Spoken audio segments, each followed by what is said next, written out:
Autre titre, la déroute des soldats nigérians face à Boko Haram. Le groupe terroriste est aux portes de Maïdougouri, une ville de 4 millions d'habitants. D'autres localités sont déjà tombées. Alors comment expliquer la débâcle de l'armée nigériane, pourtant réputée puissante? Élément de réponse avec Michel Lachkar et Lambert Gouanfo. L'armée nigériane, en pleine déroute, recule face aux combattants de Boko Haram qui encerclent depuis jeudi la ville de Maïdougouri dans le nord du pays. La secte islamiste a infligé ces dernières semaines une série de défaites à l'armée nigériane, s'emparant d'une dizaine de localités dans l'état de Kano.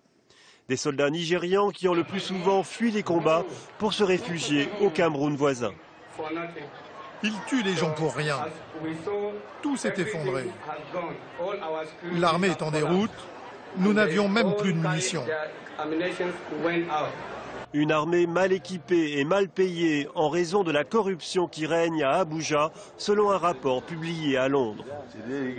D'abord, il y a la corruption faramineuse du gouvernement actuellement au pouvoir. Il y a plus de 5 milliards d'euros qui sont officiellement dépensés sur les forces de sécurité au Nigeria. Et on estime qu'il y a 100 millions d'euros qui sont vraiment dépensés sur le terrain. Donc entre 100 millions et 5 milliards, je vous laisse imaginer où passe le reste de l'argent.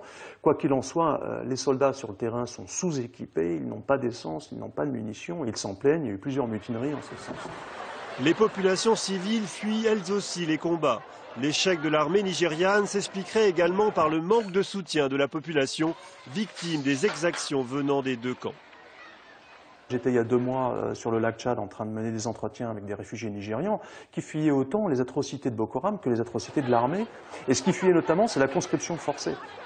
Que ce soit celle de Boko Haram qui arrive dans un village en disant « les jeunes, vous devez nous rejoindre, sinon ça veut dire que vous êtes contre nous et on va vous tuer », ou que ce soit l'armée qui fait exactement la même chose dans les villages.